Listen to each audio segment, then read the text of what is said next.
aluno, aqui é o professor Fábio, de volta para a gente continuar resolvendo as questões do segundo dia da Universidade do Estado do Amazonas, ano 2020.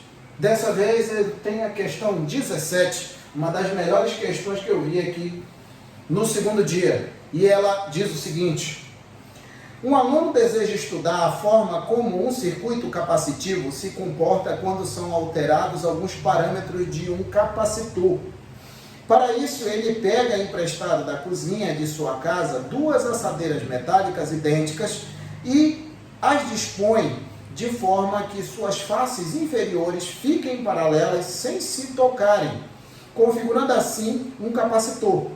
Depois, ele liga cada polo de uma bateria em cada uma das assadeiras, conecta um voltímetro entre as assadeiras e liga em série um amperímetro entre um dos polos da bateria e uma das assadeiras, configurando o circuito da figura, que é exatamente esse que está aqui. Então aqui eu tenho a fonte de tensão com os seus respectivos polos, né? Eu tenho um amperímetro, tenho um voltímetro e tenho aqui, que eu fiz questão de colocar destacado em azul, as placas do capacitor, tá?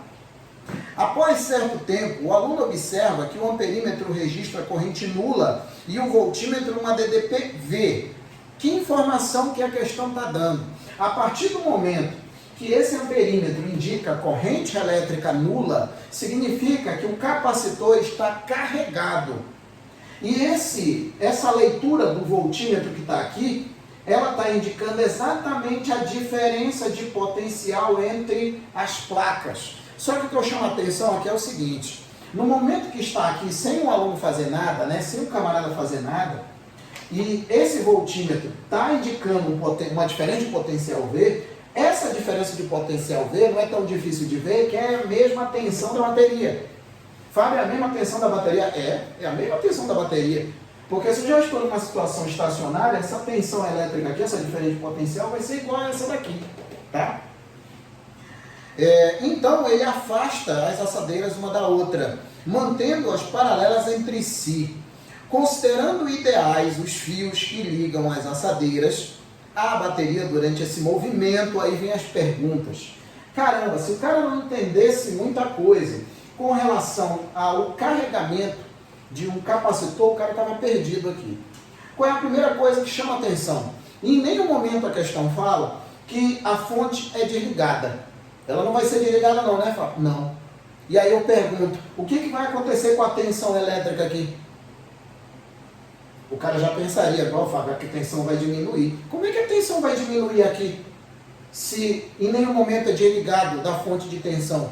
Se em nenhum momento é desligado da fonte de tensão, a diferença de potencial que tem aqui vai ser a mesma de cá. Fábio, então a diferença de potencial vai ser a mesma? Vai ser a mesma. Então, Fábio, nessa situação aqui, não tem corrente elétrica. Não, porque a própria questão fala que a corrente elétrica acusada pelo amperímetro é zero.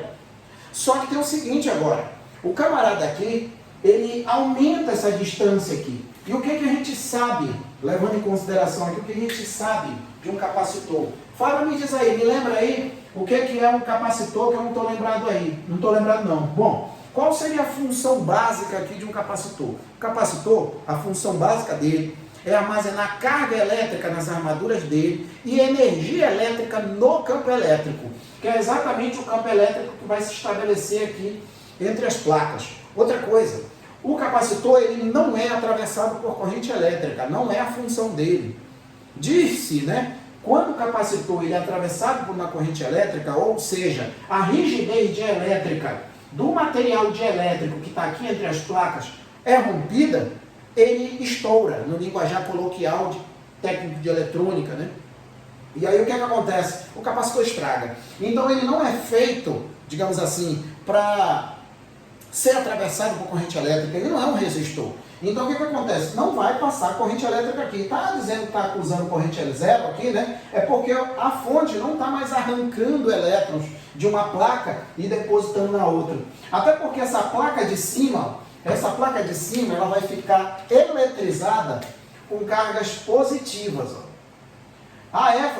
Ela vai ficar carregada com cargas positivas. Como é que tu sabe disso? Pô? É só olhar a placa que está ligada lá na fonte. pode ver que a placa que está ligada aqui do capacitor na fonte está no polo de maior potencial. Ah, Fábio, é o positivo, né? É vulgarmente chamado de positivo, mas na verdade é o polo de maior potencial. E a placa daqui de baixo, ela está carregada com carga negativa. E aí, Fábio, o que acontece? É que ela está carregada com carga negativa porque ela está ligada no polo de menor potencial. No caso, essa placa de cima, ela vai ficar carregada de maneira positiva, né? E essa de baixo vai ficar carregada com carga negativa. E aí, Fábio, já que elas estão carregadas, né? O capacitor está carregado com uma determinada quantidade de carga, né? Uma quantidade de carga Q0. Q0, Fábio? Por que Q0? Vamos já ver por quê. Primeiro, a gente não pode de maneira nenhuma pensar que a diferença de potencial entre as placas vai mudar. Não vai não, Fábio? Não, porque a fonte não é desligada. Ela não vai ser desligada. Então, ó, já que essas placas são, esse capacitor é feito por duas placas paralelas, como é que a gente acaba representando aqui um capacitor de placas planas? Placas paralelas, né, digamos assim. Eu tenho aqui, né, o símbolo tradicional de um capacitor. Eu tenho duas placas de tamanhos iguais, né, que tem o mesmo tamanho, né, diferentemente da fonte de tensão, né, que eu tenho dois tamanhos diferentes, polo positivo e polo negativo, polo de maior potencial e o polo de menor potencial. Aqui eu tenho um capacitor de placas planas. E aí o que acontece? Aqui entre essas placas aqui, né, entre as placas, eu tenho como se fosse um recheio, tá? Esse material que está aqui dentro, ele chama-se de dielétrico. Fábio, me diz aí, qual é a função do dielétrico? O dielétrico, basicamente, ele está aí, no português claro, para dificultar a passagem de carga de uma placa para outra. Porque, na verdade, quanto mais esse material que está aqui no meio resiste à passagem de carga de uma placa para outra, maior é a capacitância desse capacitor.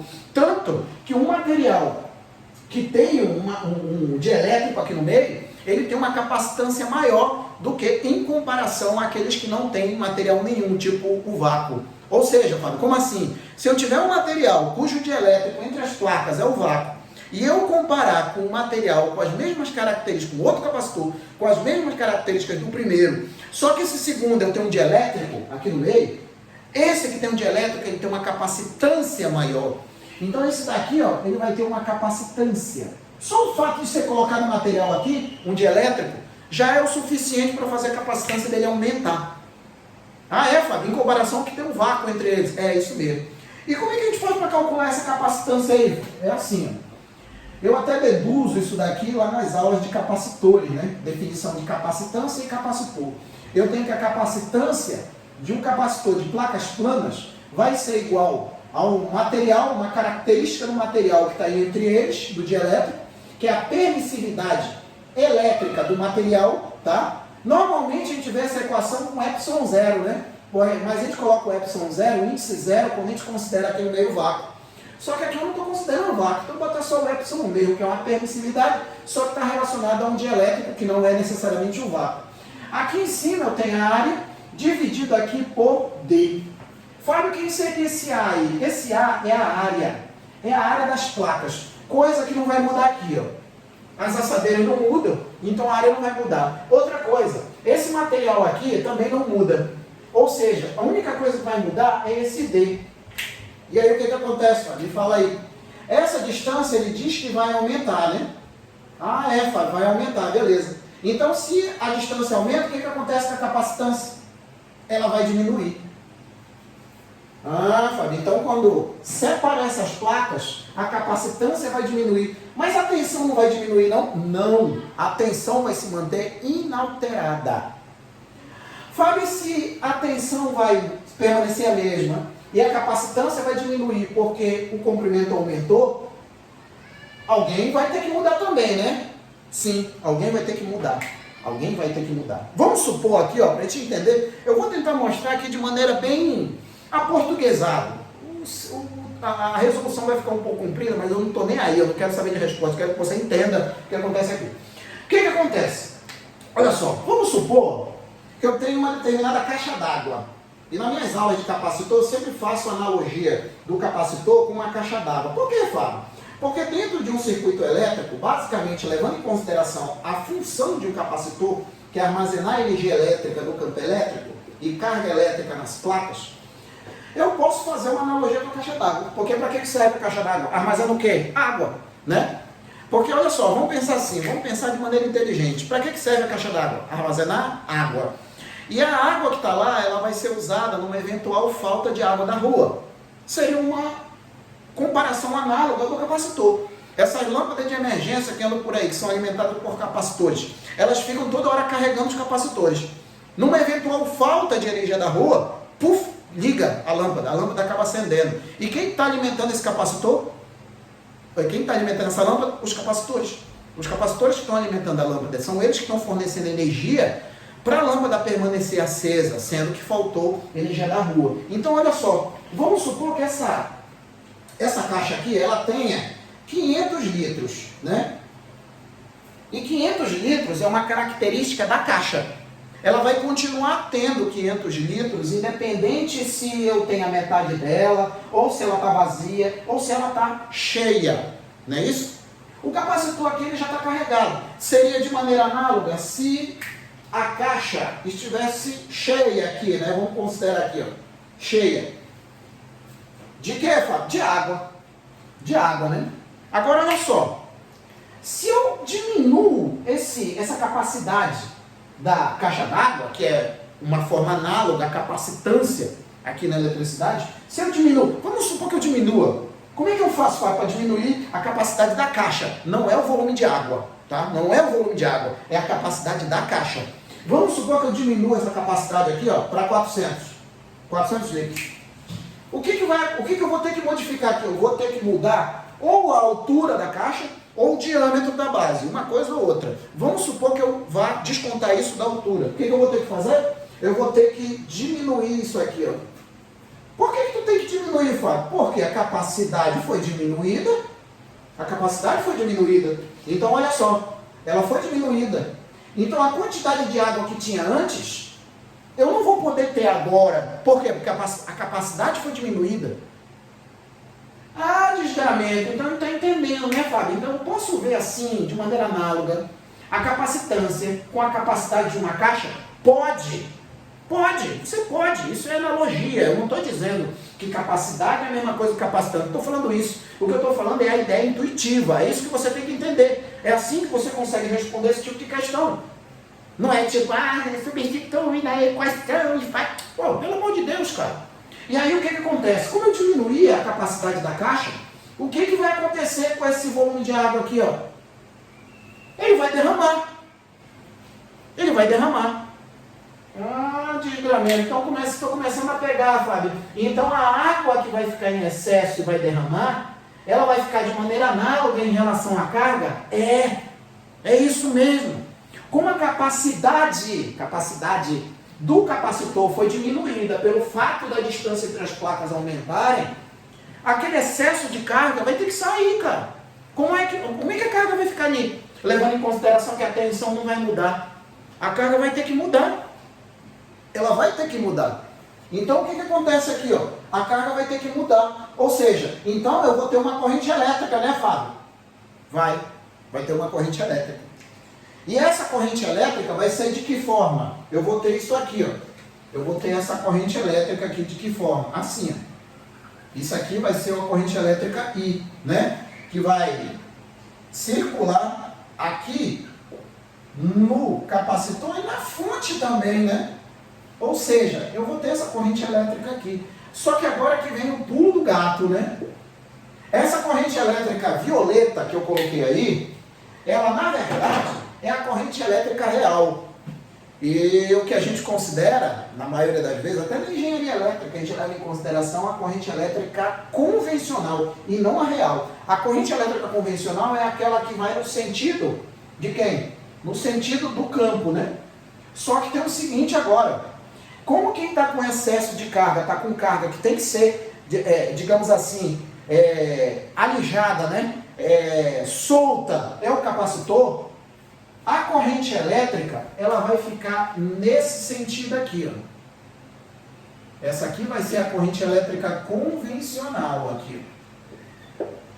Então essa corrente que eu estou colocando em vermelho é a corrente convencional, que é o que vai acontecer, né? Porque o capacitor ele vai ter que soltar carga, da mesma forma que, digamos assim, derramou água aqui, porque a capacidade da caixa foi diminuída, a capacitância do capacitor foi diminuída. Então ela vai ter que largar carga.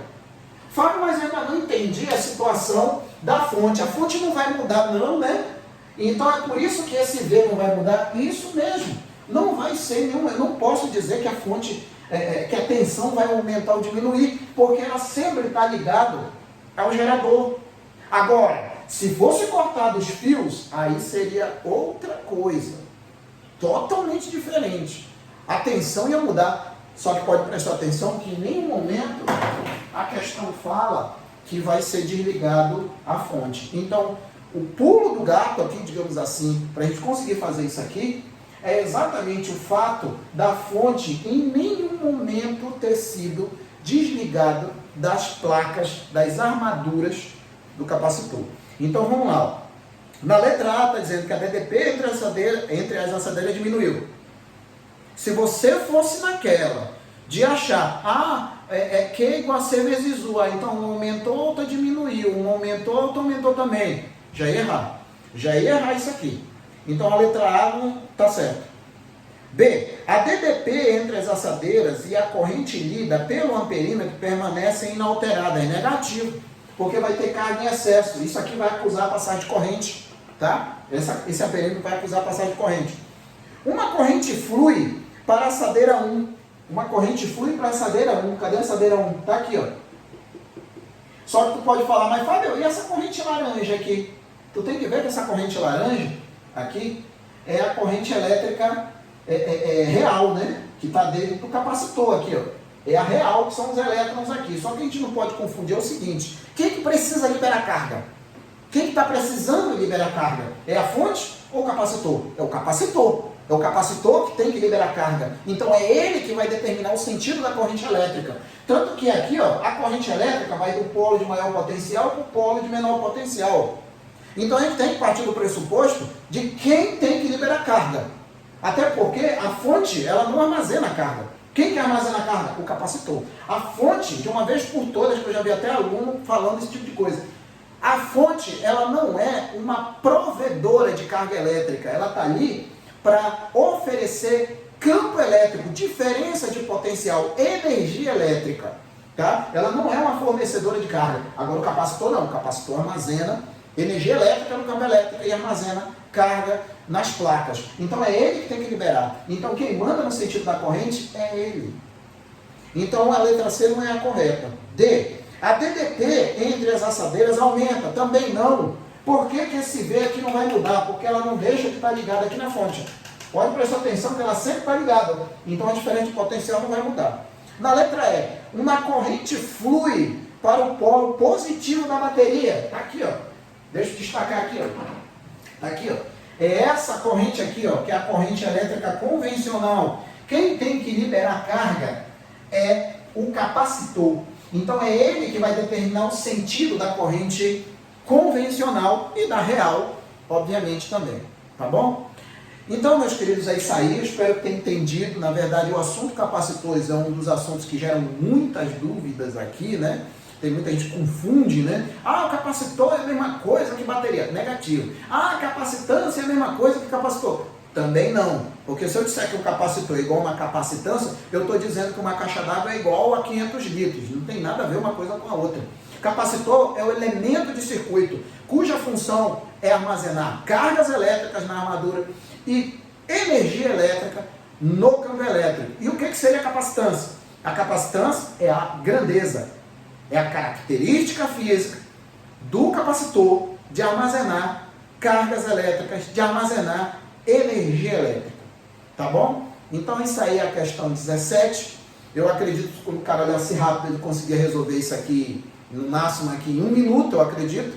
Já estou chegando à barreira dos 20 aí, mas a ideia é essa. A ideia é que você entenda. Eu não estou nem aí com a resposta. Por falar em resposta, letra E, né, Flávio? Para manter a tradição, escreve aí. Letra E. Aí, ó. Letra E é de... não sei de quê. É de Everaldo, né? É de estado, né? Abestado, né? Então é isso aí, meus queridos. No mais, obrigado pela atenção, um abração, fique com Deus e até a próxima questão, que vai ser a 18, tão trabalhosa quanto essa aqui também, tá bom? Tchau, forte abraço.